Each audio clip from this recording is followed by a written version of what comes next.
ऐसे इस कैटेगरी वाले बहुत ऐसे बच्चे होंगे जो सोच रहे होंगे कि अब तो कुछ नहीं हो सकता, अब तो ड्रॉप लेना है। हेलो एवरीवन, आई एम गौरव और आज के इस वीडियो में हम लोग डिस्कस करने वाले हैं last 10 days strategy for JEE Mains aspirant. Okay, तो फाइनली आपका डेट अनाउंस हो गया थर्ड एग्जाम और फोर्थ एग्जाम दोनों का। जो थर्ड एग्जाम है जेईई का वो 20 to 25 जुलाई के बीच होने वाला है और जो आपका फोर्थ एग्जाम है वो 27 to 2 अगस्त के बीच होने वाला है। ओके, तो आज के इस वीडियो में हम प्रॉपर स्ट्रैटेजी देखेंगे आपको इस 10 दिन के अंदर किस तरह से पढ़ाई करनी है। ठीक है, तो देखो नॉर्मली अभी 3 स्टेज बन गया होगा बच्चों का। एक तो ऐसे बच्चे होंगे जिनका सिलेबस 100% कंप्लीट है।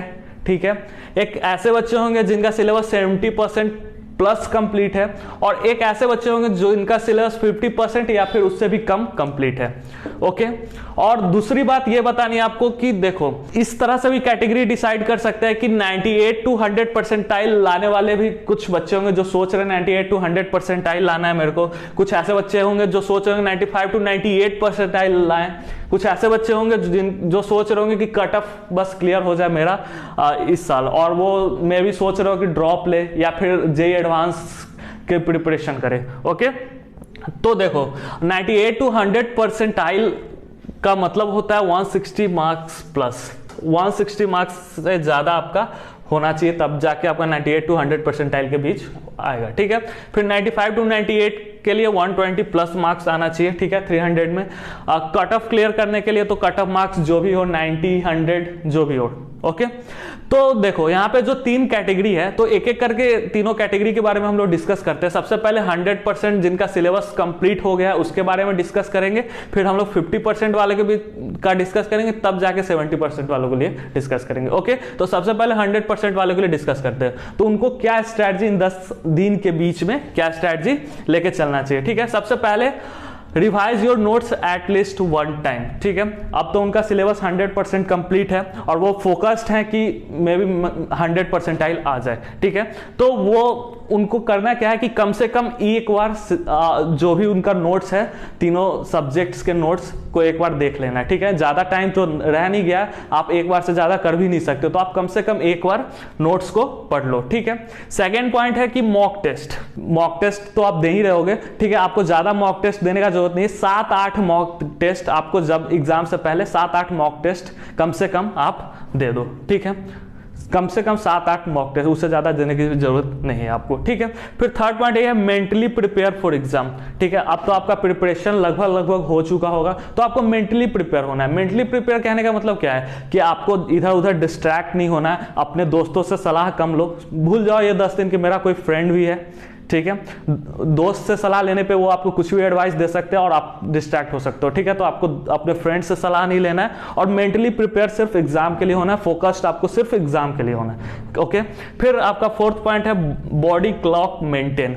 ठीक है, बॉडी क्लॉक मेंटेन कहने का मतलब क्या है कि अभी तक आपका जो रूटीन है पढ़ाई का वो ऐसा होता होगा कि क्या पता आप रात में 1-2 बजे तक पढ़ते हो सकता है कोई बच्चे सुबह 8 बजे उठे, 10 बजे उठे, सबका अपना अलग अलग कैटेगरी होता है पढ़ाई करने का। ओके, तो देखो आपको अभी एग्जाम से पहले ये जो 10 दिन बचा है उसमें आपको क्या करना है कि आपका जो जैसे एग्जाम कैसे होता है, एग्जाम आपका सुबह 9 से 12 होता है या फिर सेकेंड शिफ्ट में एग्जाम होता है, तो उस तरह से अपने आप को प्रिपेयर करना है कि 6-7 बजे सुबह उठो। ठीक है, रात में ज्यादा देर तक जगो नहीं, बीच का जो टाइम है उसमें वेल डिसिप्लिन रहो। ठीक है, और फोकस करो अपने स्टडी पे। ठीक है, और अपने बॉडी को पूरा मेंटेन करो ताकि जब एग्जाम के डे आप एग्जाम देने जाओ तो आपको एग्जाम में नींद नहीं आए। ठीक है, प्रॉपर स्लीप लो।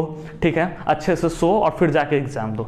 ठीक है, तो हमने देखा कि 100% जिनका सिलेबस कंप्लीट है उनको क्या करना है। अब हम लोग देखते हैं 50% और उससे कम वालों के लिए। ठीक है, तो देखो सबसे पहले 50% जिनका सिलेबस कंप्लीट है या उससे कम कंप्लीट है तो उनको अपने होप को लूज नहीं करना है। ठीक है, अभी बहुत बच्चे ऐसे इस कैटेगरी वाले बहुत ऐसे बच्चे होंगे जो सोच रहे होंगे कि अब तो कुछ नहीं हो सकता, अब तो ड्रॉप लेना है। ठीक है, तो देखो जब तक आपका एग्जाम का जो डेट है 20 तारीख से पहले तक आपको ड्रॉप का ख्याल भी नहीं आना चाहिए मन में कि हमको ड्रॉप नहीं लेना है। ठीक है, आपको अपने होप को बिल्कुल लूज नहीं करना है। ठीक है, तो सबसे पहला काम होप को लूज नहीं करो। ठीक है, दूसरा काम डोंट रीड एनीथिंग न्यू। अब आपका 50% कंप्लीट है सिलेबस। ठीक है, इससे ज्यादा आपको कुछ पढ़ना नहीं है। अब जो कंप्लीट है उसी पे फोकस करेंगे। ठीक है, जो कंप्लीट है आपका उसी पे फोकस करो, 50% जो बचा हुआ है उसको भूल जाओ, ठीक है। मान लो कि 85% मेरा सिलेबस है और इसी पे फोकस्ड हो, ठीक है। फिर start solving mock test. Mock test को सॉल्व करना स्टार्ट कर दो, जो हर एक बच्चे करते हैं, ठीक है। एग्जाम से पहले मॉक टेस्ट बहुत ज़्यादा बेनिफिशियल होता है, तो आप मॉक टेस्ट को सॉल्व करना स्टार्ट कर दो। ये मॉक टेस्ट आप एनटीए अभ्यास वाला मॉक टेस्ट दे दो, या फिर उसके एनटीए के वेबसाइट पे जाके देख सकते हो, या फिर आप अगर कोई मॉक टेस्ट लिए हो किसी भी इंस्टीट्यूट का जो मटेरियल होता है उससे भी दे सकते हो, ठीक है। जब आपने मॉक टेस्ट दे लिया उसके बाद आप एनालाइज करो उस मॉक टेस्ट को, एकदम ध्यान से एनालाइज करना आप उसको मॉक टेस्ट को। आपको देखना है कि जो मॉक टेस्ट आपने दिया है उसमें आपका गलती क्या हो रहा था, ठीक है। कौन से सब्जेक्ट में आपको प्रॉब्लम है, कौन से टॉपिक में प्रॉब्लम है, आपको ये देखना है, ठीक है, और एनालाइज करना है, ठीक है। उसके बाद करेक्ट दोज मिस्टेक। अब देखो कि कौन सा फॉर्मूला मेरा गलत हो गया है, कौन सा किस सब्जेक्ट में ज्यादा प्रॉब्लम है और कौन से टॉपिक में प्रॉब्लम आ रहा है, ठीक है। कोशिश करो कि उन सारे टॉपिक को रिजॉल्व करो, उन सारे मिस्टेक्स को ठीक करो आप, ठीक है। जितना भी टाइम रह गया उसमें कोशिश करना है आपको, ठीक है। और 5वां मेंटली प्रिपेयर रहो, जैसे सब रहते हैं आप भी मेंटली प्रिपेयर रहो। कुछ नहीं सोचना है आपको कि मेरा इतना सिलेबस बचा हुआ है, ये है वो है, वो सोचने का दिन गया, ठीक है। वो अगर आप सोचते, पहले सोचते तो अभी बेटर हो सकता था, लेकिन अब कोई बात नहीं है, आपने नहीं सोचा, कोई दिक्कत नहीं है। अभी आपको बस फोकस्ड रहना है एग्जाम पे, ठीक है। उसके बाद बॉडी क्लॉक सेम, आपको बॉडी क्लॉक मेंटेन रखना है, ठीक है। प्रॉपर उठो, प्रॉपर सो। 10 दिन तो मोबाइल भूल जाओ, दोस्त से बात करना, मोबाइल को बिल्कुल भूल जाओ। बस मोबाइल और लैपटॉप आप तब छूना जब आपको मॉक टेस्ट देना हो, ठीक है, और कुछ पढ़ाई का चीज करना हो, ठीक है। इसके अलावा थोड़ा बहुत फैमिली टाइम दे सकते हो, बहुत ज्यादा फैमिली टाइम भी नहीं देना है। भाई बहन को बोल दो कि ये 10 दिन मेरे को डिस्टर्ब ना करे, ठीक है। फोकस्ड हो एग्जाम पे, ठीक है। अब हम बात करते हैं 70% से ज्यादा या फिर 70% जिनका कंप्लीट है, ठीक है।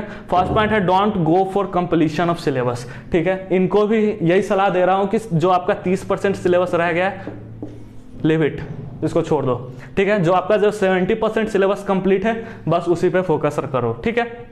उसके बाद रिवाइज दो 70% सिलेबस एटलीस्ट वंस। जो आपका नोट्स है या फिर जो भी है, कम से कम एक बार आप रिवाइज करने की कोशिश करो, ठीक है। आपके पास भी कोई ज़्यादा टाइम नहीं रह गया है, ठीक है। Practice with mock test, same आपको मॉक टेस्ट से प्रैक्टिस करना है, ठीक है। किसी भी चीज़ से एनटीए अभ्यास या फिर कोई भी मटेरियल है वहाँ से आप प्रैक्टिस करना स्टार्ट कर दो।